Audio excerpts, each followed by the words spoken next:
ये आकाशवाणी है। प्रस्तुत है कार्यक्रम सुर्खियों में। इसके अंतर्गत सुनिए किसान और खेती के प्रोत्साहन को लेकर केंद्रीय मंत्रिमंडल के फैसलों पर चर्चा। इसमें भाग ले रहे हैं कृषि विशेषज्ञ SP सिंह और वरिष्ठ पत्रकार प्रभुदत्त मिश्रा।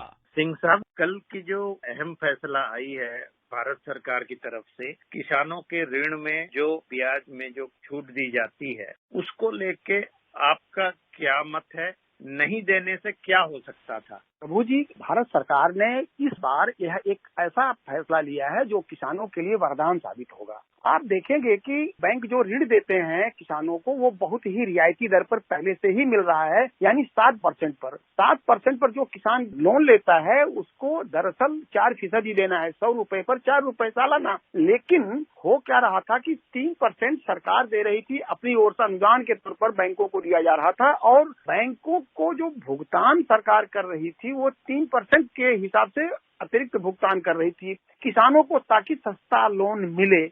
अब हो ये रहा था कि भारतीय रिजर्व बैंक जो बैंकों को लोन देती है, उन वाणिज्यिक बैंक लोन उठाते हैं किसानों को देने के लिए या लोगों को देने के लिए, वो महंगा पड़ने लगा था। बैंकों को महंगा लोन जब मिलेगा तो वो किसी भी हालत में सस्ता लोन किसानों को देने में मुश्किलात उनको पैदा हो रही थी। किसानों का लोन जो अब लगता है उनका ब्याज बढ़ सकता था। ऐसा न हो, किसानों को सस्ता लोन लगातार मिलता रहे, इस बात का ध्यान रखकर सरकार ने मंत्रिमंडल के थ्रू यह एक बड़ा फैसला लिया कि बैंकों का कोई नुकसान नहीं होगा, लेकिन किसानों के कर्ज में जो दिया जाता है उनकी रियायत में किसी तरह की कटौती न की जाए। इसलिए 1.5% की जो बात की जा रही है, सूचना प्रसारण मंत्री ने कहा कि 1.5% की हम रियायत इसलिए दे रहे हैं ताकि किसानों को सस्ता से सस्ता लोन मिलता रहे। ठीक उसी तर्ज पर जैसे फर्टिलाइजर का दाम बहुत ज्यादा बढ़ गया था, इसके बावजूद सरकार ने किसानों को जो फर्टिलाइजर मिलता है वो पुराने दर पर ही मिलता रहा, यानी बढ़े हुए दर का जो बोझा था वो सरकार उठा रही थी। इसी तरह से किसानों को जो सस्ता कर्ज मिलता रहे, जो अतिरिक्त बोझ आ रहा है वो सरकार उठाने के लिए तैयार हो गई।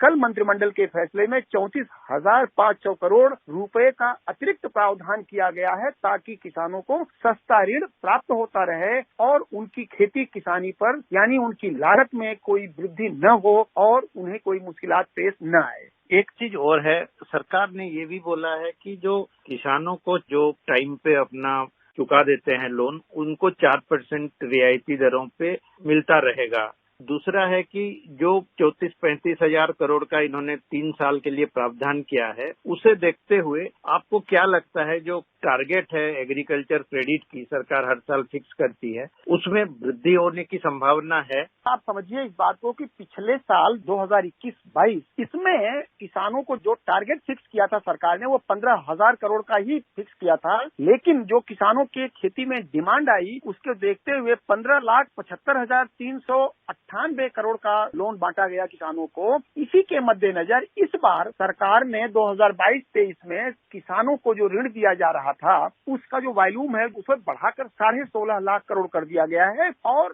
कर्ज महंगा होने की दशा में किसानों के लिए लोन लेना मुश्किल हो जाता, उनकी खेती महंगी हो जाती, उनकी लागत महंगी हो जाती, और जो उनकी मुश्किलात हैं वो बढ़ जाते, उनके जो इनपुट कास्ट है उनका वो सब बढ़ जाता। इस सब को देखते हुए सरकार ने इस बात का ध्यान रखा कि किसानों के जो इनपुट लगता है, यानी बीज है, फर्टिलाइजर है, यानी खाद, मशीनरी पर जो खर्चा होता है, वो किसान जो टेनेंट है, यानी जो पट्टे पर खेती करते हैं, ऐसे किसानों पर जो खर्च आता है, किसानों के पास हर घड़ी पैसे नहीं होते हैं लिक्विड के रूप में। ऐसे में सरकार ने उनको किसान क्रेडिट कार्ड दे रखा है, ताकि वो जब चाहे बैंक से अपनी जरूरत के हिसाब से बैंक से लोन ले सकें और अपनी जरूरत के हिसाब से उसको खर्च कर सकें। आपने बिल्कुल सही कहा कि 4% पर ही लोन दिया जाता है। दरअसल बैंक तो लोन देता है 7% पर, लेकिन किसान जो समय पर लौटाता है, जैसे किसान ने मान लीजिए कि बुआई के समय या रबी के सीजन के लिए लोन लिया और जब उसका काम खत्म हो गया, उसके पास पैसे आ गए, तो उसने बैंक को लौटा दिया। बैंक को लौटाने के तत्काल बाद होता यह है कि 7% की जगह उस पर जो 4% ही सिर्फ लगता है, सरकार 3% अतिरिक्त जो बोझ उठाता है वो सरकार उठाती है। यही 3% जो सरकार बोझ उठाती है, जो बैंकों का पीछे से पैसा आ रहा था उसका जो दर बढ़ रही थी, वो 1.5% के अल्ले पल्ले अतिरिक्त खर्च बढ़ रहा था। इससे ये आशंका हो गई थी कि बैंक जो 4% पर अभी लोन मिलता है वो कहीं उन्हें 5.5% पर न मिलने लगे। ये लोन महंगा न हो, इस बात के लिए सरकार ने यह प्रावधान किया है। सिंह साहब, पिछले सालों में देखा गया है जब भी कोई आकस्मिक ऐसी सिचुएशन आई है, नेचुरल कैलामिटीज आई है, सरकार ने कृषि ऋण अगर नहीं चुका पाए 6 महीना या 1 साल के अंदर, तो जो फायदा मिलता था उनको, रिबेट मिलता था 3%, उसको वो बढ़ा के 1 साल और बढ़ा देता था। तो अभी आप देखिए कई जगह पे देश में बाढ़ है, कई जगह पे सूखा पड़ रहा है, तो ऐसी स्थिति में आपको क्या लग रहा है, ये जो कम ब्याज की दरों में ऋण दी जाती है उसमें और बढ़ोतरी करने की जरूरत है या उसको और टाइम गैप और ज्यादा देना चाहिए आज के डेट में? देखिए, सरकार हमेशा किसानों के कल्याण पर जोर देती रहती है, उसका ध्यान रखती रही है और हमें लगता है कि आगे आने वाले दिनों में भी किसानों के हितों का ध्यान सरकार रखेगी। जब भी इस तरह की कोई आकस्मिक आपदा, चाहे प्राकृतिक हो चाहे कृत्रिम हो, किसी भी तरह की अगर आपदा खेती किसानी पर आती है तो उसके लिए ऑलरेडी पहले से ही फसल बीमा योजना है। लेकिन उसके अलावा जो आपने बिल्कुल सही बात कही कि जो किसानों ने लोन ले रखा है उसके ऊपर जो ब्याज चढ़ रहा है, अगर मान लीजिए वो समय से उन्होंने नहीं चुकाया तो 4% की जगह उनको 7% का भुगतान करना पड़ता था या होता रहा है। लेकिन जब भी कभी इस तरह की मुश्किलें पेश आई किसानों के सामने तो सरकार ने उनकी उस ब्याज दर को या उस लोन की अदायगी भुगतान का समय बढ़ा दिया और जो उनको 3% का अतिरिक्त फायदा होने वाला था सरकार ने मौके दिया है। एक जमाना सोचिए प्रभु जी की किसानों को जब पैसे बैंक से कम मिलते थे, यानी बैंक सरकार के तौर पर जो सरकार पैसा देती थी, कभी आज सोचिए 5 लाख करोड़ या 7 लाख करोड़ ही 2014 से पहले तक 7-7.5 लाख करोड़ के आसपास ही किसानों को लोन जाता था। आज 16.5 लाख करोड़ हो गया। इसका यह मतलब है कि किसानों को जो ऋण की जरूरत थी वो अपनी जरूरतें कहाँ से पूरी करते थे? सूदखोरों से, साहूकारों से महंगे ब्याज पर पैसे उठाते थे। यही वजह थी कुछ इस तरह का सूखा, बाढ़ या कोई आपदा आई तो उनकी पूरी की पूरी फसल बैठ जाती थी। ऐसे में किसानों के बीच आपने देखा एक लंबा दौर चला कि किसान आत्महत्या कर लिया करते थे, किसानों की संकट के दौर से गुजरते थे, आंदोलन हुआ करते थे। लेकिन जब से किसानों को इनपुट का यानी उनको पैसा मिलने लगा, उनको अच्छे बीज मिलने लगे, खाद मिलने लगी, कीटनाशक मिलने लगा, उनको अच्छे बाजार मिलने लगे, अच्छे एमएसपी सरकार देने लगी, उसके बाद से इस तरह की स्थितियां कम हुई हैं। ऐसे हालातों से निकालने के लिए सरकार किसानों को सस्ते दर का ऋण और उनको बाकी उनकी जरूरतों का ध्यान रखती है। आपको क्या लगता है कि जो कुछ भी सरकार दे रही है किसानों को उससे खेती का कितना भला होने वाला है? खासतौर से सस्ता ऋण की बात मैं कर रहा हूँ। ये बिल्कुल सही बोले।